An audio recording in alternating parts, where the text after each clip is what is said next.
नमस्कार मंडळी. घरात जेव्हा कोणतीही भाजी शिल्लक नसते किंवा रोजच्या त्याच भाज्या खाऊन कंटाळा येतो, तेव्हा तोंडाला चव आणण्यासाठी काय बनवावं असा प्रश्न पडतो.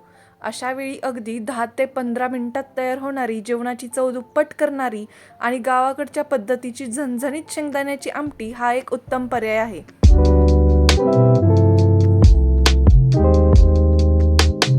सर्वात आधी आपण आमटीसाठी चवदार वाटण तयार करून घेणार आहोत. त्यासाठी आपण इथं घेतले आहे अर्धी ते 1 वाटी भाजलेले शेंगदाणे, 7 ते 8 सोललेल्या लसणाच्या पाकळ्या, 3 ते 4 ताज्या हिरव्या मिरच्या आणि भरपूर कोथिंबीर. आता हे सर्व साहित्य मिक्सरच्या भांड्यात घालून घ्या. यात गरजेनुसार पाणी टाकून मिक्सर फिरवून याची छान बारीक पेस्ट तयार करून घ्या. आता गॅसवर एका स्टीलच्या पातेल्यामध्ये थोडं तेल टाकून ते गरम झाल्यानंतर मोहरी आणि जिऱ्याची छान फोडणी द्या.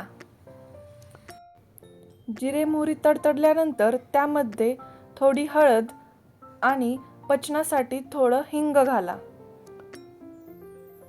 आता यामध्ये आपण थोडा कढीपत्ता घालूया आणि बारीक चिरलेला कांदा. आता मध्यम आचेवर कांदा छान परतून घ्या. आता कांदा छान मऊ आणि सोनेरी झालेला आहे. आपण मिक्सरमध्ये तयार केलेले शेंगदाण्याचे वाटण या फोडणीमध्ये ओतून घेऊया.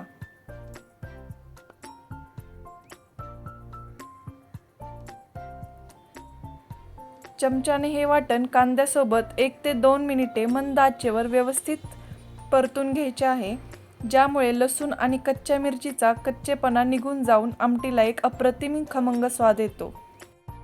आता तुम्हाला आमटी कितपत घट्ट किंवा पातळ हवी आहे त्यानुसार यामध्ये साधारण 1 ते 1.5 ग्लास कोमट किंवा साधे पाणी वाढवा. शेंगदाण्याची आमटी उकळल्यानंतर घट्ट होते, त्यामुळे पाण्याची कन्सिस्टन्सी सुरुवातीला थोडी पातळ ठेवा आणि शेवटी यामध्ये चवीनुसार खडे मीठ किंवा साधे मीठ घाला. आता गॅसची आच मंद ठेवा आणि या आमटीला खळखळून 2 ते 3 मिनिटे छान उकळी येऊ द्या.